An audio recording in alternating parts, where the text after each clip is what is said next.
Você sabe o que é e para que serve um plano diretor? Sabia que em Goiânia a Câmara de Vereadores discute o novo plano desde o início desse semestre? Desde o dia 23 de julho, a CBN Goiânia está realizando com o Jornal Popular o projeto Plano Diretor para Todos. Às terças e quintas, especialistas no assunto vêm ao Grupo Jaime Câmara e conversam com jornalistas sobre os pontos importantes do documento. Na rádio, as entrevistas são sempre às 3 horas no programa Tarde CBN, com Natália Lima e José Bonfim. No Segundou de hoje, você vai entender um pouco mais do plano diretor, ouvindo os principais trechos das entrevistas que foram ao ar. Eu sou Bárbara Falcão e sou responsável por esse conteúdo. Esse episódio teve a colaboração de Gabriela Loures na produção.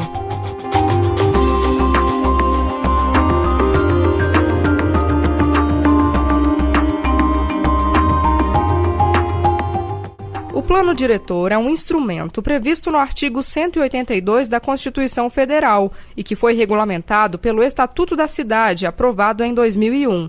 Toda cidade com mais de 20 mil habitantes é obrigada a ter um plano diretor. É ele quem dá o norte para o desenvolvimento urbano, estabelecendo regras e definindo medidas para beneficiar a população. O problema é que nem sempre essas medidas são aplicadas na prática. Nem sempre os anseios da população são ouvidos. E aí, as boas intenções ficam apenas no plano das ilusões. O plano diretor que está em vigor atualmente em Goiânia é de 2007, mas um documento atualizado está sendo discutido pelos vereadores. A Prefeitura demorou 2 anos e meio para elaborar o estudo, e a expectativa, tanto dos parlamentares quanto do Paço, é de que o plano seja aprovado ainda em 2019.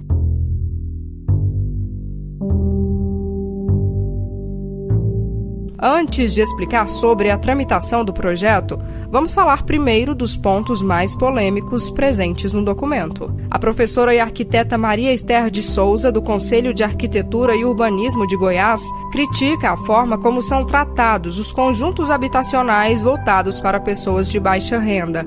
O modelo, segundo ela, é o mesmo desde a década de 70. Quase que tudo é emergencial, mas tem algumas coisas sim que a gente chama atenção. Por exemplo, com relação a essa habitação que é proposta, habitação de interesse social, esses bairros que são propostos com casas, financiamento de interesse social, isso é repetido um modelo lá da década de 70. As pessoas vão morar muito longe, vão morar sem estrutura de cidade, né? Vou dar um exemplo, Jardim do Cerrado, o bairro Real Conquista, outros bairros aqui na região norte também. E lá não tem escola ainda, não tem o transporte coletivo não chega lá, e quando a pessoa foi morar lá, a estrutura de cidade não estava lá e não tinha perspectiva de ir. Isso pode ser diferente na hora que se faz um plano desse. Por exemplo, você pode estimular a ocupação de alguns lugares da cidade que a gente chama de vazios urbanos. E vazio não é só assim um grande espaço sem casas. Não, a gente pode considerar que muitos apartamentos sem alugar, muitas casas abandonadas sem alugar.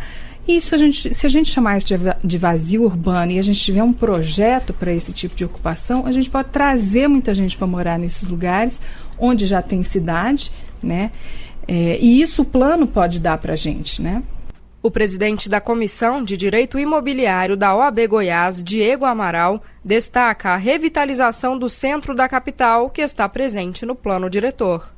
Mas eu vejo como um ponto muito interessante do plano diretor o destaque para a revitalização do centro de Goiânia.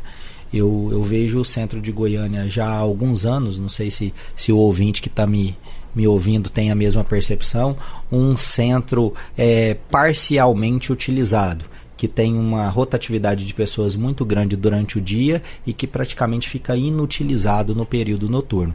Às vezes até causando uma sensação de insegurança por quem ali transita. Então essa possibilidade de revitalização do centro, que eu vejo que já está sendo feita aos poucos, não dentro desse plano diretor que ainda vai ser votado e consequentemente aprovado com alteração ou não pela Câmara Municipal, para depois ser sancionado pelo prefeito ou vetado em parte, mas eu vejo que por outras iniciativas isso já acontece. Então, essa questão da revitalização me chama muita atenção. Outra situação que me chama a atenção, que eu poderia destacar aqui na fala, é a verificação de um adensamento já final dos setores Jardim Goiás e Alto da Glória. Significa que já estão no limite. Na verdade, eles não poderão mais ter construções, eu não me lembro aqui de cabeça os formatos, mas os formatos residenciais como a gente vê hoje, a não ser nas faixas específicas de avenida, como por exemplo as margens da 136 para alguns prédios comerciais e outros terrenos mais para dentro desses setores não poderão ter mais construções. Claro que existe um limite para as aprovações desses projetos junto à prefeitura, né? E até dentro desse limite se entende por bem aceitar as construções. Depois disso, esse novo plano diretor veda, porque entende que isso já está totalmente inchado.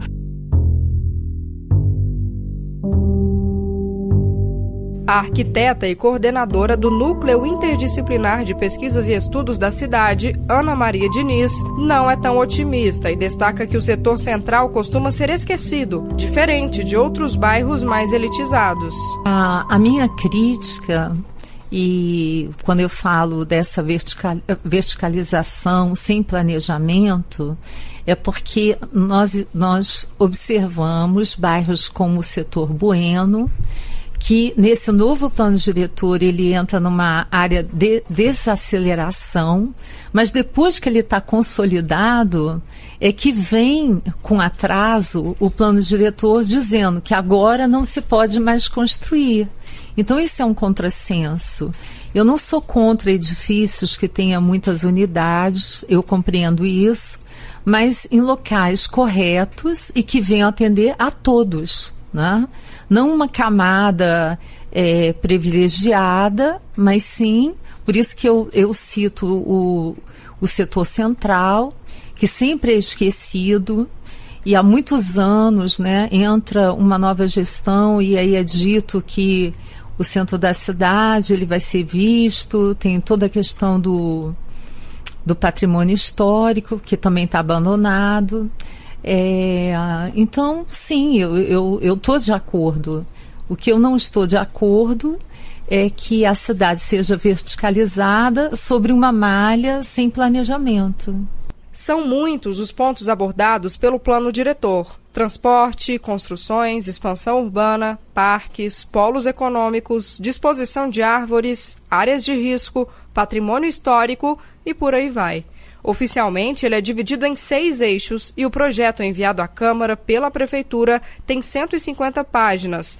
Ele está disponível para download, assim como todos os documentos envolvidos nesse processo. Se você tiver interesse, o site é o goianiadofuturo.goiania.go.gov.br. Mas a pergunta que fica é: será que a população foi ouvida, de fato, tendo em vista a importância desse plano? Para o arquiteto Ariel Viveiros, responsável pelo eixo de desenvolvimento humano do plano diretor, a participação popular foi efetiva. Então, além das previsões legais que são exigidas para a elaboração de um plano diretor, que são as audiências, fizemos mais de 7 audiências públicas e, além disso, nós tivemos essa participação popular via contribuições da população por esse meio digital, que foi esse blog que teve uma participação de pessoas oriundas de mais de 100 bairros na cidade. Então a gente está falando aí de 1/7, pelo menos, do território do município participando. Quando a gente tem mais de 700 bairros, se pelo menos 100 bairros foram representados por pelo menos um morador, a gente entende que alcançamos uma participação razoável.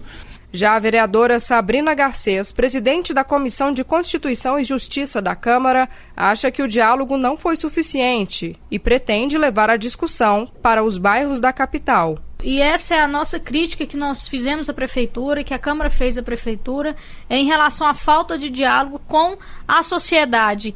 E nós já solicitamos ao presidente Romário Policarpo, inclusive a autorização para que a gente leve as audiências públicas para os bairros. Então, muito provavelmente, nós teremos várias audiências públicas espalhadas por todas as regiões de Goiânia, para que a gente efetivamente comece a pensar a cidade a partir da perspectiva das pessoas que estão lá nos bairros, as pessoas que entendem os problemas que passam.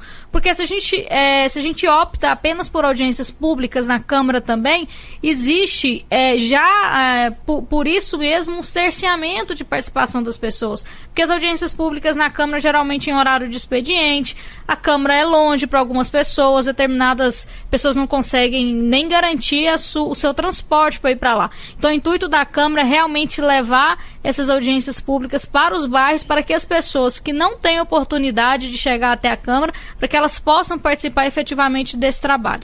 Para finalizar, vamos agora ouvir a fala do presidente da Câmara, o vereador Romário Policarpo, que explica como é o processo de tramitação do documento na Casa até que ele seja aprovado, para, enfim, ter efeitos práticos sobre a cidade. Bom, o projeto chegou à Casa antes do recesso, ele já foi encaminhado à Procuradoria, mas mesmo com o recesso, a Procuradoria já começou o estudo do projeto. Esse estudo é para fazer a divisão do projeto por tópicos. Nós vamos separar, como separamos, por exemplo, o Código Tributário por tópicos, separando ali as regiões que serão afetadas por cada tema. Por exemplo, região norte, o que na região norte tem que afeta trânsito, que afeta a expansão, que afeta o gabarito da região para construção de prédios ou não. E após isso nós vamos começar a dividir como será votado o plano diretor e também como serão feitas as audiências públicas que a Câmara Municipal deseja fazer. As audiências serão abertas com toda a população, essa é uma ideia da Casa, da Câmara Municipal, para que nós possamos fazer audiências por toda a Goiânia, tanto quanto for necessário e possível, para que a sociedade tenha a palavra final do plano diretor.